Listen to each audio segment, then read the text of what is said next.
I'm Pat, and I'm from How I Became a Wave. Hey, I'm Eve and I have an artist project called All Things Eve. How are you? I'm good. I'm here, and I'm alive, and that's yes, good. I'm the same.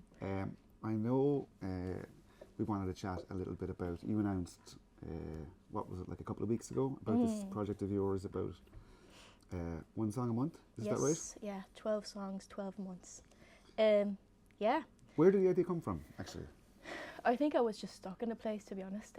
I just felt like, so we were in the studio like loads throughout the last 2 years, ever since I kind of moved here.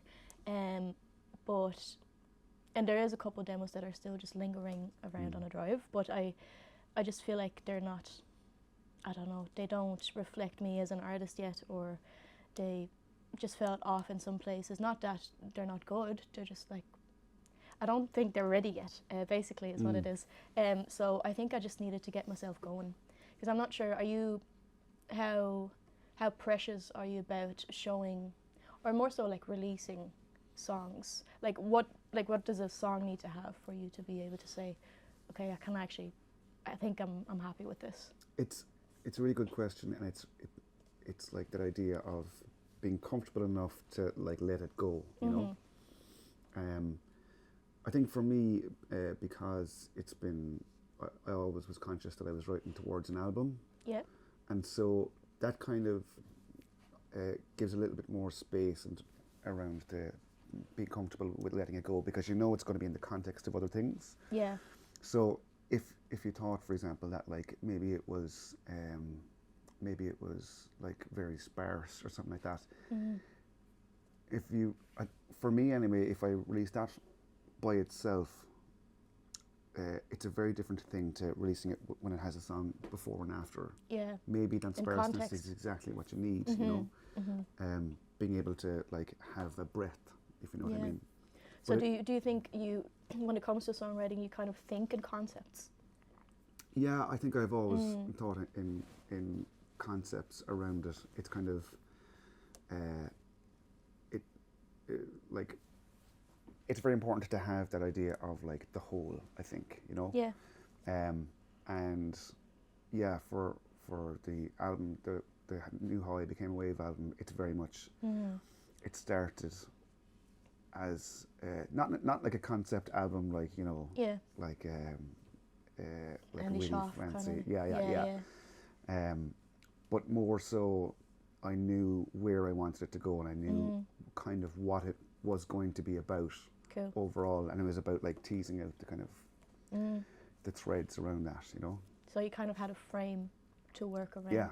Yeah, I did. It took me a long time to put together, to fill the frame. Yeah, I think that's where I struggle, because I like the topics that I write about are somewhat broad. So like obviously there's the heartbreak songs, that's huge, but there's also just like songs that kind of look on the inside of, you know, what's going on with myself, or I also love storytelling songs that kind of maybe reflect on what I'm going through at the moment, but maybe not through my story. Yeah. So like it's for me it's very hard to think in concepts beyond the songs in single, like as singular songs. So I wonder, like, if you, it obviously it takes a time. I think you mentioned, like, how long was it that you kind of had this idea? Like, how long have you been sitting with those songs? Yeah, I mean, like, it's like the best part of a decade. Exactly. This is coming together, you know. Yeah, so I think that's what I'm struggling with, and I wouldn't necessarily say I've been writing all my life. I kind of really only started when I was like, I don't know, 19. Right. Because like that was when, I don't know, things kind of hit and I needed an outlet. And then throughout COVID, I was just like, oh God, I need something to keep me sane at least. So maybe just with this project, I think maybe it was just a kind of a way of finding that. And even like the 12 months, I'm not even sure if the songs will correspond with each other, because they could be singular as well. And I think that was just a part that I was scared of, because these songs that we recorded in the studio, they were going to go on an EP and on a debut EP, and I think I was just not ready to let that go, because I don't have that frame yet. I don't think I do, and I don't necessarily think there needs to be a frame. It's just that I want there to be a frame. Yeah, that's really, really interesting, and I'm like really interested in the concept of, I'm really interested in all aspects of songwriting and the whys, the different, like the craft of songwriting, but also like the motivations behind songwriting. But sometimes I think that, you know, you can, like there's the writing of it, and then there's the whole releasing of it and things like that. Right. And not being ready to like put it into like an EP and put it out there, I think is a really healthy thing, you know, because then it is, I don't know, it has a name, and it's like it's stuck together, and it has that like context that I was talking about earlier on. And you know, not every piece of art needs that or wants that, you know. I think it's just for me, and obviously like I announced it, so I had to put myself under pressure. Like I did a little YouTube video of me talking into a mic, which was, I took so much time to actually get that down, because I was just like, I can't fucking do this. I was just in my room, and it was like my partner going like outside the door, and I was just like, he heard me curse myself out so much, because I was just like, I don't know how to say this in a good way. And the initial video that I had edited was like 5 minutes long. I was like, nobody's gonna fucking watch that. Eve. Nobody will look at that and say, yeah, I'm gonna watch that now. No one has Maybe the attention like span, yeah. my parents, you know, Yeah. even though they wouldn't understand. But yeah, I was just, I announced it to kind of, to that of like, for that to serve as me trying almost under the public eye. Because I think that's really inspiring when I find, like, if there's any, I don't know, studio documentary about artists that I really like. There's a Flight one I really love, of them just bringing songs into the studio and just arranging them and recording them. And these kind of things, if there's any artist that I like and there's a studio documentary about it, or even like just the process behind the album, I will have watched it. And I think it's about the process really that just needed to happen in some shape or form, because like there was times last year specifically where I was like not even really writing, because I was so unsure, these old songs, are they any good, can I release them? Because there was a track list for an EP, there was like a whole idea of an EP coming out later in that year. So at the start of that year I was just like, I'm so unsure that I'm actually stuck in like this frozen state of not doing anything. Yeah. To come back to the idea of like the work and the release of the work. I used to be in a band like probably like 10 years ago now at this stage. Yeah. And I think that, you know, at the time we recorded and released 2 albums. But at the time I was really kind of fixated on how they were received and like the success of them, you know, how, you know, what gigs you're getting, who's playing you, you know.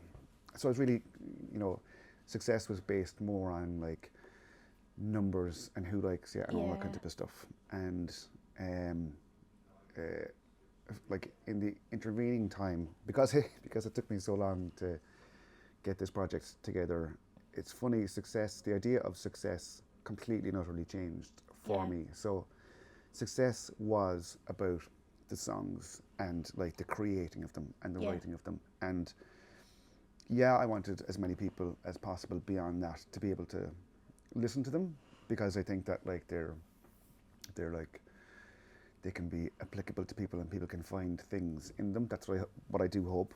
But the main thing was the success of this project was actually what we have created, not about how that kind of gets out into the world. And so the fact that you have to think about these 2 things when you're creating is like, it's a bit of a head fuck, you know? Absolutely. It's like you're trying to find your truth. Who do you write about, right? And who do you write for? Ooh, okay, that's a good one. I mean, like there's a whole load of people that I write about. Now, if we're talking about kind of the heartbreak songs, obviously, ex-partners or current partners. Even though I'm shit at writing a love song, I don't know if you can do it, but it's just it doesn't fire up the same kind of trauma Yeah. that an ex-relationship kind of I need more trauma. could have brought up. I've got 12 songs to write here. Give me a bit of trauma so I can work with that. Yeah, it's like obviously ex-partners are a part of my kind of songwriting, and then it's like if I'm looking inward, it's a lot about myself. Now I did say to you, like I sometimes I just have to write songs behind, I don't know, like behind a story. So like my story is hiding behind a story almost. So like I have one song that I'm always kind of playing live. It's called Time, and that story is all about like a woman that is being left at 60 by her husband out of the blue. I wrote it after like reading a book where that happened. It's basically just me deflecting on how I'm scared of being old and lonely. Right. But yeah, like I put it into that story, you know. So I think, yeah, I'm writing about people is a good answer, I think. Yeah. And in a way, in writing about people, I write about myself because I only write about people I can see myself in almost. Yeah, 100%. Yeah. I get you. Who I'm writing for, I don't know. I think most of the time, and it started out like that, I wrote for myself, like because I needed an outlet, and now doing it as an artist of like who's gigging and who's trying to pursue a career in music, I think I was on a track of like writing for other people and how they perceive me, and I think that's part of the project on why I kind of went back to, no, you need to be doing this for yourself. And just kind of like you, it was like, it doesn't matter who is gonna show up and like this, it's just basically about the process, and I want you to come back to that. Yeah. When it comes to topics in songs, I know that you're kind of, I feel like listening to your music, you have a very clean line of what you're, not clean line, but like there's definite schemes that kind of go through the songs, even though if it's about other topics. Do you know what I mean? I love the phrase clean line. Clean line. I'm going to try and use There's that a one. clean line. Yeah. So I think your music is incredibly thought out in the way of like bodies of work as well. Everything that you've released so far is so well put together and corresponding almost to each other, and I really appreciate that, and that's where I'm trying to get to. So when it comes to that, would you say that's a conscious effort? I think it has become a conscious effort. Cool. Like I really like to dig into the songwriting process and then try and relate different songs to each other or whatever it might be to place them into context. But I really dig into the craft of it. So like before, I think I used to, you know, like I don't know how you started songwriting or you know your first forays into it, but I'd kind of like start with maybe kind of like a few chords and try and get like some class of melody over it, and then just find words that fit into it. Yeah. You know, and I've made the point to like a couple of friends that I believed that if I was like if it was the truth, that if the words were the truth to me, then that meant that it was going to be a good song. Yeah. Okay. Okay. Because it had That's authenticity very wise. and it's whatever. But I also, like, as I've gotten a little bit older and as I've kind of delved more into it, I think that it also needs more than that. It needs truth and it needs authenticity, but it needs like the music has to like move around the words. Yeah. You know. And it has to. They have to be mindful of each other. You know, there's music just in the words part of it, and there's meaning in the music part of it. Yeah. When it comes to like writing, do you need to actually sit down? So does it happen naturally? Let's say if you're, I don't know, on a commute or something, does it happen then, or is it kind of like, again, a conscious effort of like sitting down and actually just having maybe a couple words for yourself? But is it like do you carve out time to sit down and write? Yeah. So like it might be that like I'm on a commute somewhere and I have like one melodic line, and as part of that, like there might be like I do have like, you know, notes of like lyrics and things like that. Yeah. Or just kind of turns a phrase, or sometimes it's just an idea that I might get from reading, whether it's poetry or whatever. So I have that, and I have like a little bit of a melody, and it starts to kind of go around in my head. But then I have to sit down to start working out and to start building it. Cool. You know what I mean? It's like that's the inspiration bit, and how do you like build on top of that? You know? Right. So you have a grasp of an idea, and then you sit down with it. I do, but funnily enough, I also, the words at that point are what I would call like music words. They're words that go along with the melody, and you see it sometimes like in the likes of like the Beatles documentary and stuff like that. They, you know, or I know that like Justin Vernon from Bon Iver is the same. It's like, you know, the first thing is like nonsense words first. Oh, absolutely, you know? yeah. So that's where I kind of start off with. And the funny thing is that I then have to figure out what the song is about. Yes. Which is like, you don't know at the start. Yeah. I find it you're the like same to to me. uncover it or something, you know. Which is, that's kind of like a magical thing as well, because you're trying to interpret what you're creating. Yeah. In the moment or something. Oftentimes it happens to me that I've written a song, and maybe like 3 months after I go back to it, it's like, this was going on at this moment. I know actually what this is about. In the moment that I wrote it, I didn't have a clue what was going on most of the time. So, yeah, it's. So I was thinking about cowboy attire, and it's got this like, you know, this amazing country kind of like Western kind of sound to it. I don't mean country western, but a Western sound. You know what I mean? No, I know there's a bit of country in that for sure. Yeah. And it's like this kind of, you know, it's like almost like rusty electric guitar, like really kind of iconic.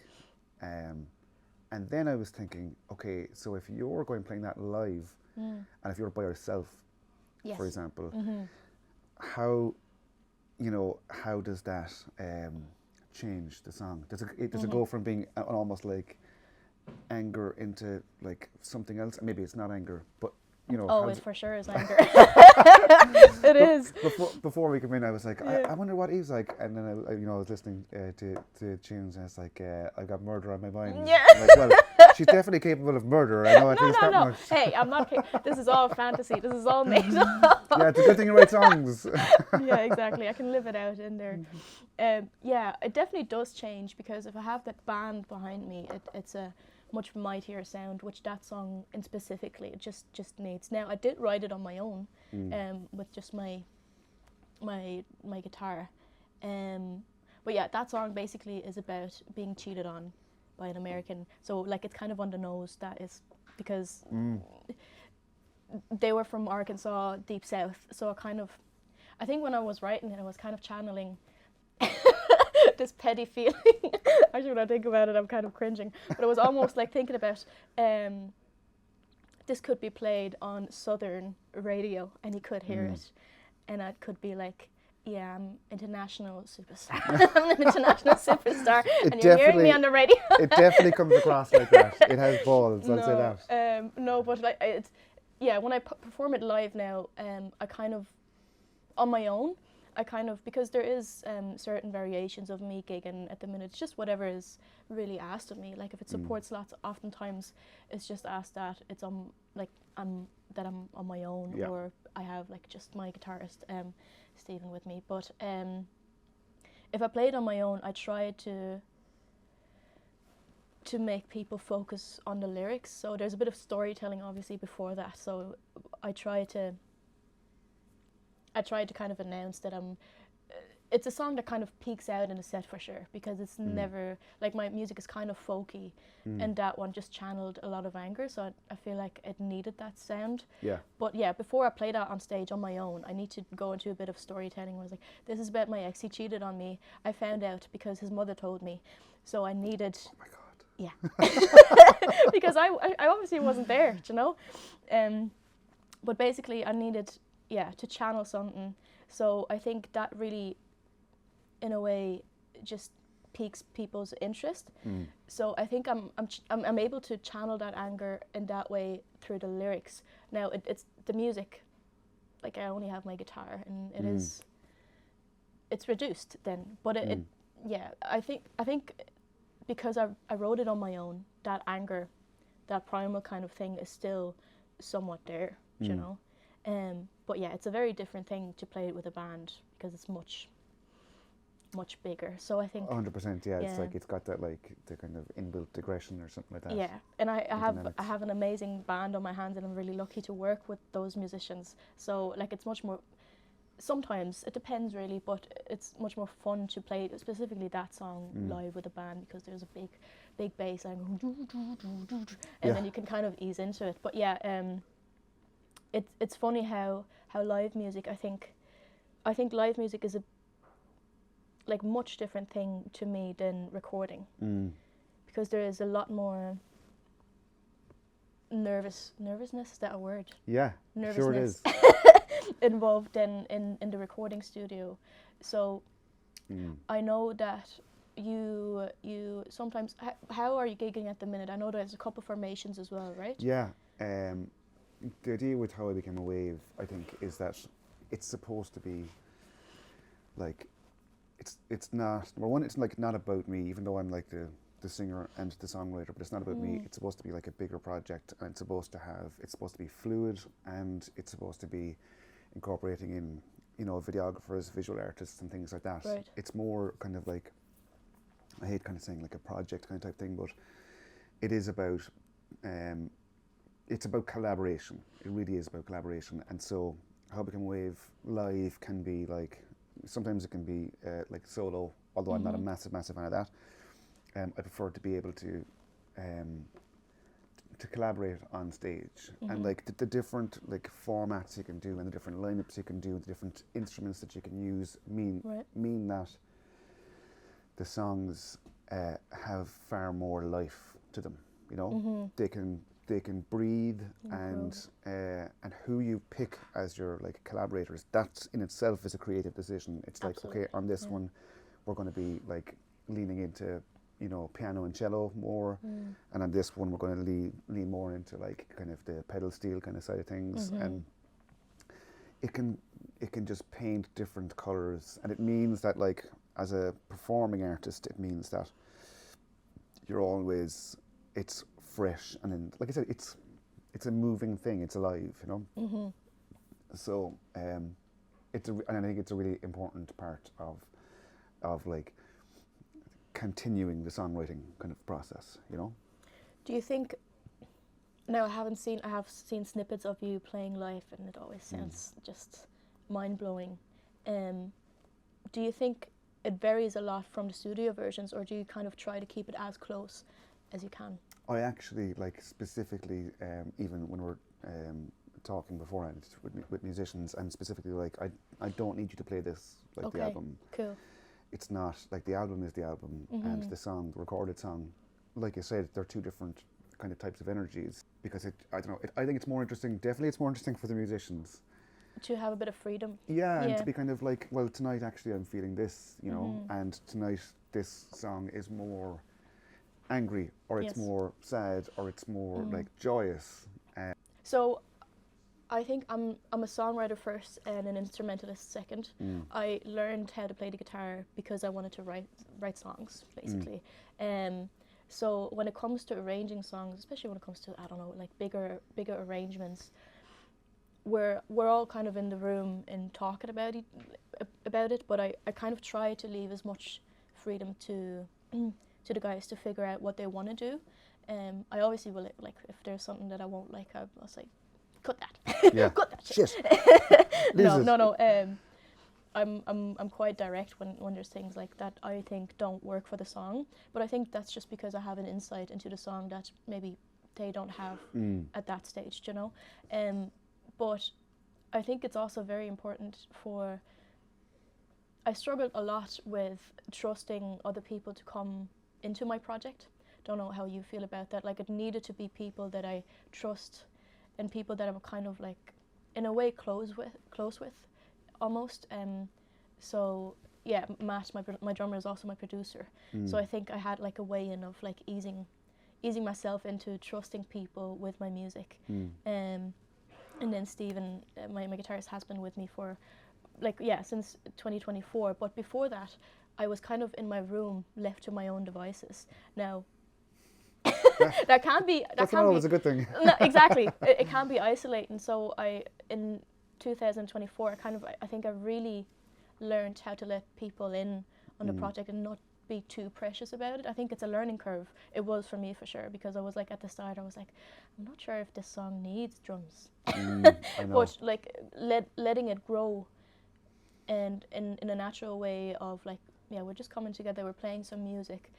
There wasn't any gigs coming up, we just were in a room just playing around. Was so freeing almost, because like I wasn't by myself anymore, you know. And I do like to be with my on my own with my songs for a while before I bring them to other people. But it was just a very nice learning. Do you let your band members, when it comes, so the process of you writing the songs always happens on your own? Is that what it is? Yeah, the actual writing bit happens by itself. Cool. Yeah. And then when you bring it to the band to arrange stuff, or like even into the studio, do you let other people in on the lyrics? Very, very rarely. Yes. And it's funny, like lyrically, I do try to have the lyrics so that they're open to interpretation, but I also like, I leave these little nuggets of things that are really, really personal to me, but I won't tell anybody about, so that I can, it kind of like, I'm hiding bits of meaning in there for me. Absolutely. If I wanted to tap into whatever. Yeah. But I prefer to get people to like respond themselves to what they're hearing and what they're listening, because again, I think that it opens the door to like to broadening your own meaning. You know, it's like, oh, I hadn't thought about actually that. You know, yeah. Like it's the same thing. I think if you get 5 people in a room and they're reading poetry, like 5 people are getting, you know, completely unique takes on it, and you know, and sometimes it's funny. I also think that, in particular, when it comes to other art forms like poetry, or sometimes with like contemporary dance. I remember I had a friend before we went to see a contemporary dance piece, and I was like, yeah, I mean, it was great. I don't know what it was about though, and everybody has this like fascination with what things are about. Yes. Or like the story, you know? Absolutely, yeah. And it's like sometimes you don't need to know what the story is. You can just like, you know, you can just enjoy what it is, you know? And yeah, it's the same thing with words and with poetry. Sometimes you can just like enjoy the sound of it and enjoy the imagery without having to know like whatever's underneath it, you know? I think I'm still very much in the learning process of that. I think I'm in such a curious situation about songwriting that when I was reading, I was coming in and you sent me the Sylvia Plath poem. Love Sylvia Plath. Was only like introduced to her when I moved over. I know that like most Irish people learn about her in school. You know, she's part of the kind of the curriculum, but that poem specifically, there's so many lines in it that carry so much weight almost that like I was on the Lewis, and it was like I had headphones in and I was reading through just the references, and I was clicking on the poem again because I had read it before, but I kind of went through a bit of a moment of like, this didn't mean this to me when I first read it. Maybe because I wasn't necessarily, I don't know, as present as I was in that moment, but I really think I'm still in the learning process of like letting things be, letting things go. Just because I'm so curious about other people's intentions and minds behind the art, that I almost can't stop myself from thinking, I really need to understand this, and I want to know what that person specifically meant when they wrote that. Yeah. Because I'm so curious about their process almost. So I'm really, but I do want to approach it like you just said. I do want it to exist without me having to go in and analyze. Yeah. But I think that's a process of me just. Well, learning. again, but even that in itself, I think the fact that you're kind of even awareness of that, and that you're like, you know, the fact that you can be aware that you can look into things on so many different levels, and like, for example, like that poem, Tulips, Sylvia Plath one. Like for me, the imagery is just, it's really, really evocative, and it's really, really powerful, and it kind of, it does make me think, okay, what kind of like fever dream kind of like mentality was maybe the origin of it, or whatever it might be. Yeah. But I also am happy enough to like kind of stay at a remove from what I think the poet necessarily meant. I'm happier sometimes to just go from line to line and be like, you know, that's exceptionally, if she meant to do this particular thing, that's really, really clever, or that's like, you know, that how she draws connections between seemingly utterly different things, you know, and, you know, the idea of like the tulips like imposing on her like sense of peace and calm and isolation, and it's these like the violence of beauty, you know what I mean? Absolutely, There's something I love about Sylvia Plath and Evan Boland, and it's about poets who are able to like find like massive things in like seemingly small, tiny spaces, you know, like in a breath, or just find the kind of the universality behind a moment, if you know what I mean. There's a podcast, I'm not sure, Poetry Unbound. That's where I founded Padraig O'Tuma, reading it out, and just, I don't know, I love poetry, and I think that's where I draw like most of my inspirations as well. And I think I only really started that as well when I came over to Ireland, because Ireland is just so rich and full to the brim with poetry and art. But yeah, that one specifically just stayed with me for a load of reasons, basically. But it's just like about the whole topic of the poem is basically about figuring it out. And I think that's a part of me that specifically this year with the project plays such a big role to me, you know, like I just can't go to one place to find all the answers. I wish that's the poem, what it says, like you went there and you found all the answers to all your problems. But it's not necessarily about that, right? So I think that poem just resonated with me because, I don't know, to give myself patience, and the patience of the 12 months, and to be in a space at all times that kind of allows me to figure it out. In the public eye, which there's a bit of pressure. There's a bit of pressure that I put on myself. There's something, there was a couple of lines in that. I know that it was like the sound of the wind. I'm like utterly paraphrasing here and being really, really unpoetic. But that's all right. There's the sound of the wind, but there's also like the beauty of like the being at the like the gas station, filling the car with petrol. And for me, there's something in that about, and I completely get what you mean by figuring it out. But sometimes I feel as though the figuring out is actually just realizing that there are all of these kind of moments, and like the most important bit is to like to be there. Yeah. You know, and to feel it. Like I do think that like, and there's a couple of songs on the How I Became a Wave album that are kind of more specifically about it's time to feel. You know what I mean? It's not like sometimes things can be uncomfortable, but you can't just. It's not about. They're not problems to be solved. If you know what I mean? It's like, oh, how do I get past this? It's like maybe it's not about getting past this. Maybe it's about like feeling it. You know, so that like as you do move on, like you bring that with you, as opposed to, you know, I think it's very hard to like things like, you know, grief or betrayal. You know, it's important to feel those things. Absolutely, you know? And to be stuck in them.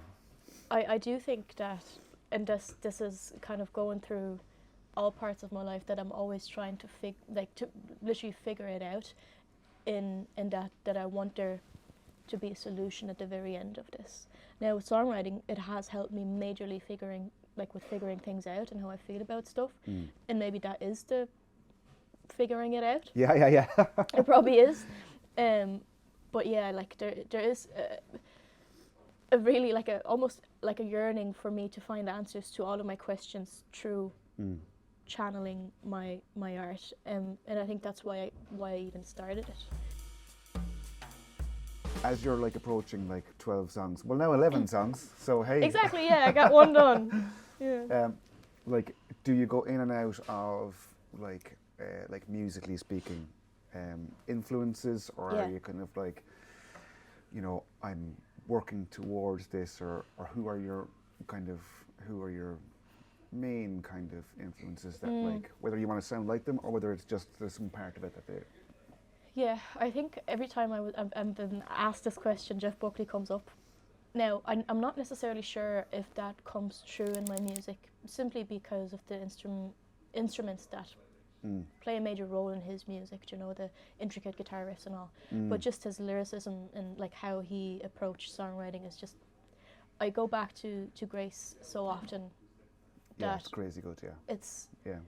Yeah, it's just beyond, like I haven't been able to retrieve that feeling in any other songwriter yet. Do you know, there's other songwriters.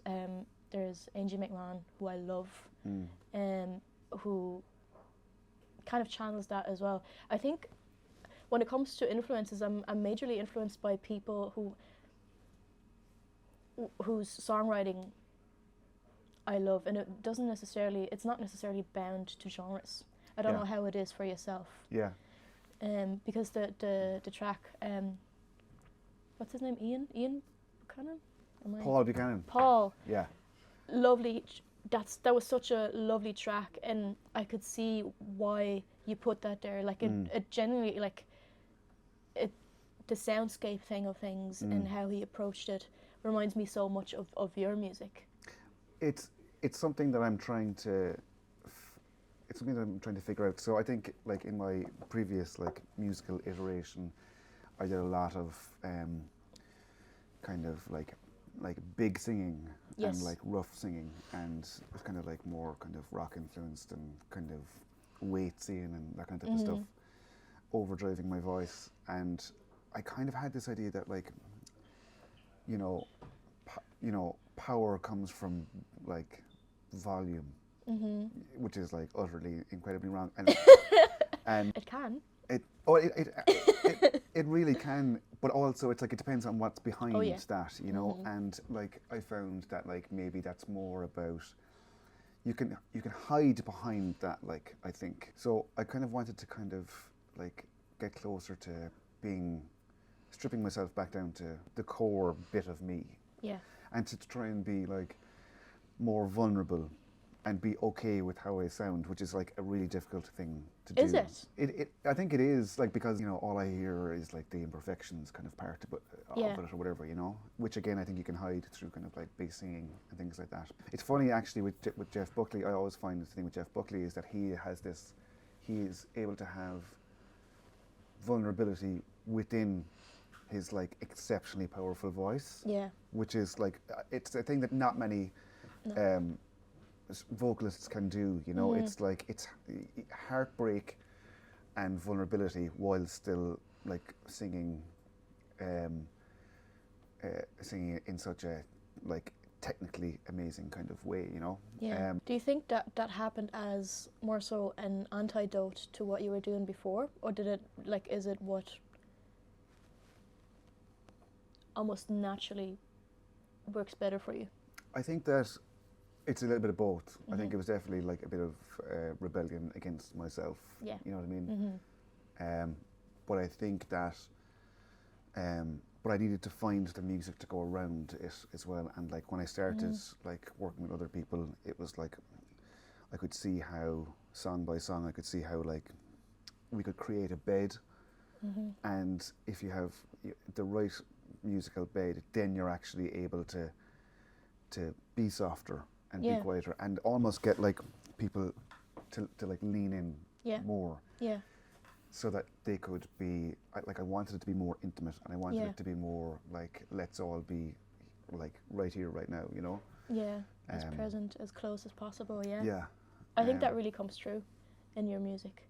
I think it's really, I was saying to you before, 5 a.m. is in a playlist of mine called Anxiety O'Clock. And that is specifically because you sing in the song Breathe. And I think in those moments where I need that playlist, which is often, I really need someone to tell me to actually do Breathe. And it's like that song specifically, I think, has so much space behind it, that like it's so powerful in the way that you arranged it, and in the way that the lyrics flow. And I think, like, talking to you now, saying that you kind of almost see the music as this bed, it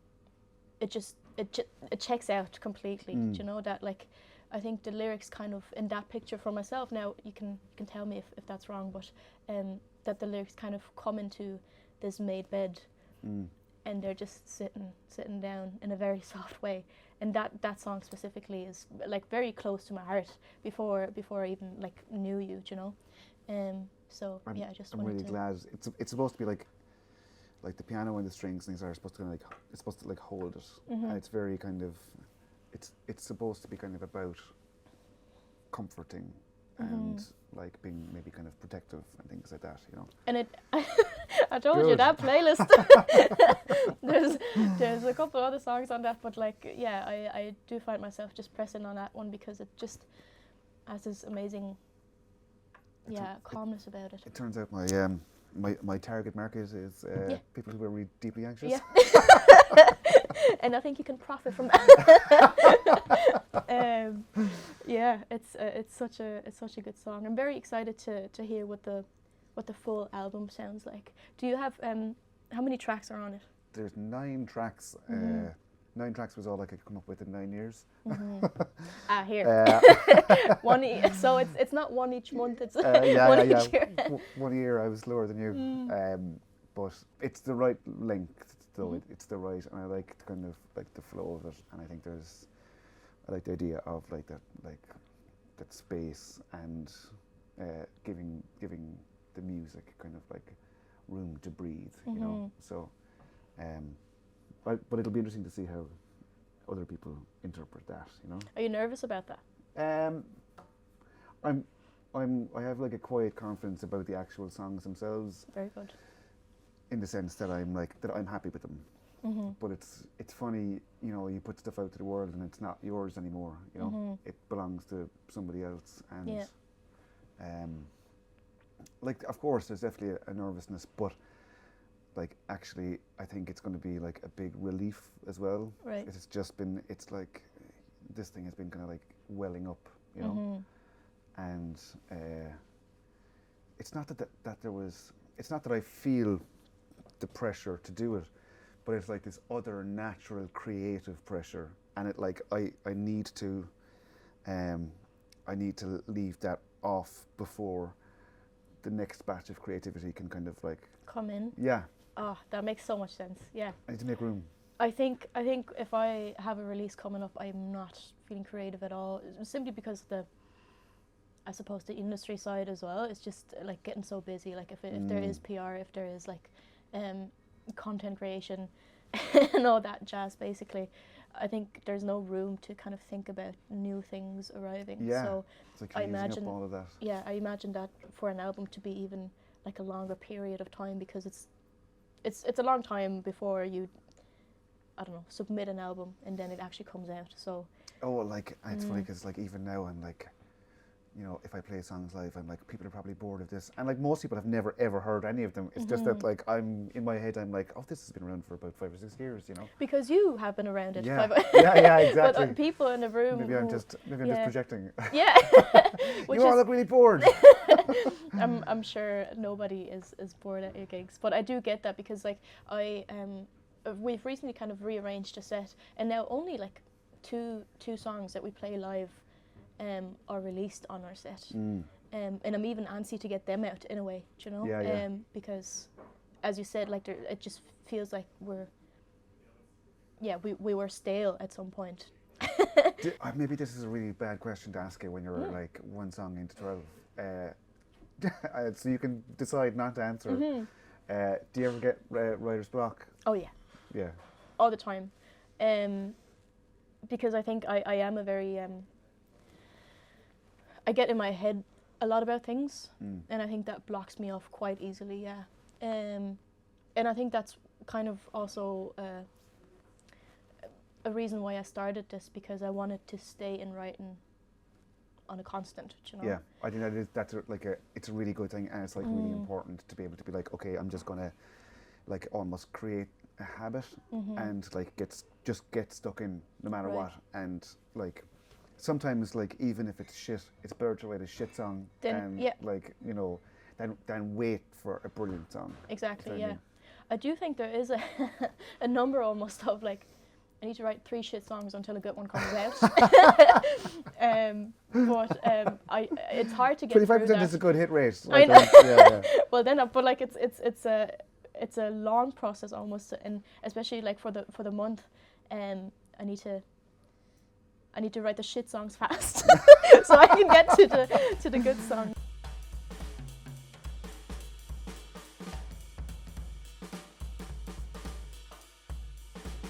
Here. I'm just looking now and I'm like, are these my words or somebody else's words? I have fucking no idea. When did I write this? I literally have one on here that just says, nobody cares what you've done.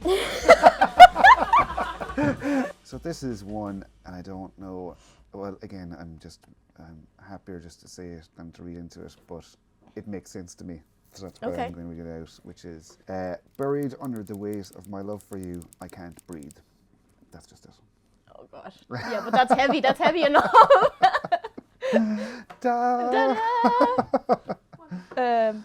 Yeah, I don't know, because another question, do you write poetry as well as songs? Yeah, and at the minute I'm trying for like album number 2, I'm trying to write a load of like essentially short stories that I want to distill down into songs. Okay, so can you turn something that you wrote in the layout of a poem, can you turn that into a song? Yes, but I think that like if you saw them, you might be like, these are completely different, like shenanigans. That's not the poem at all. I think it's like trying to find the essence of the poem, and maybe a couple of lines that are, that have that like music in them. You know, it's like sometimes like words have like shapes. Yeah. And like curves and lines, and I think that so a poem can turn into a song, but it won't be. I can't squeeze them in. It has to change. I've been struggling with that, because I do write a lot of poetry, and also always sometimes with half an eye closed on, this could be a song, maybe. But I'm struggling to turn something that I wrote as a poem into a song most of the time. I just can't make it have the same weight almost. Yeah, I know what you mean. It's an odd one, yeah. I have to just ask this question while we're on it. If you don't mind, do you write songs or poetry or lyrics in like German or English or both? I only write in English, and I have, so back when I was in Germany and I was kind of like trying to approach music as an artist, basically, as a job, which I'm still trying to do. It's a job, I swear. It's a vocation. Exactly. So I was working with a couple of producers, and obviously, like in the German market, people will kind of push you towards writing in German, because it's easier to break into the market with that, the German market, you know. Sure. And I've tried writing songs in German, and it sounds genuinely like the 3-year-old inside of me comes out. I just can't. I can't make it make sense in German almost, and maybe to some extent that's me hiding behind the English. I've thought about that a lot. That's really interesting. Yeah, I just can't. I can't seem to make it work, and I don't really know why that is. But I have tried before, but it's always in English. Maybe it's also because I'm consuming everything in English most of the time when it comes to poetry. So yeah, it's. I like the idea of hiding behind it is like it's really. I think that's why I asked you about, because I think I wrote this on a bus home, and I think I've been trying to go back to it to write a song about it, but it just stays a poem, basically. Miss Miller started talking to trees at the ripe old age of 33. The kids in the neighbourhood cheer when she does. They sit in on the chat between her and the moss. Miss Miller is grieving the loss of her son. He died in that summer. He got barely to 1. But nobody knows because nobody asks. A silent joint promise to let time make it pass. Have I? Yeah, I don't. It's kind of it's dark. I reckon. I think it was dark, and I was on the way back to Kildare, and I was thinking about a neighbour of mine, and that came out. It's gorgeous. It's heavy. Yeah. But like that comes back to the thing of like, you know, these things have to, like, you have a choice. Do you want to? Are you okay with thinking about difficult things, or are you just happy to repress it and push it way down? Yeah. And I think there's a certain balance for me. There's some things that I won't let come up. Yeah. I won't ever think about them again. Nope. I don't care how that manifests down the line. Yeah, listen, I wanted, before we kind of wrap this up, I wanted to talk about your music videos and your visuals that you put to your music when you release stuff. Because I think, again, very clean line, it all makes incredible sense. So I wanted to talk to you about your process of like music videos, visualizers. How does that come about? There are a couple of guys that I work very closely with, Barefoot Productions, and we've got like a great kind of shorthand, and like it is, again, it's trying to create some kind of a visual narrative, but that is open enough for people to be able to interpret. So for Fading Out, for example, I was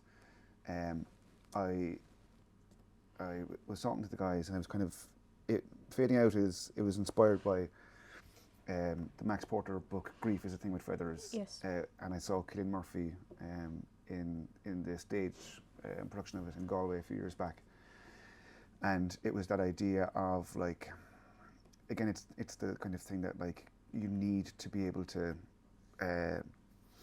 sit with the grief. You need to be able to, like, you know, you can't outrun it, or you can't. It's like you can't outthink feelings. Yeah. You know. Yeah. So, I'd spoken to the guys, and we were talking about like that idea of like, you know, almost trying to get away.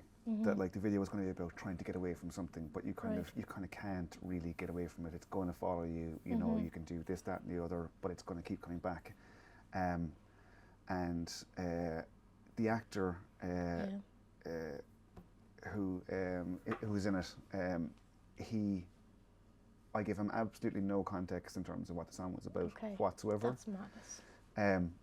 Because I really wanted to have that sense of him responding to the lyrics and to the music how he believed, you know. Yeah. I think I kind of did say, like, look, overall it's your own maybe engagement and interaction with grief. And there was this amazing thing that happened, and I'm glad you asked about it, because it had gone back into the recesses of my brain. One of the very last clips of it, Éanna Grogan is his name.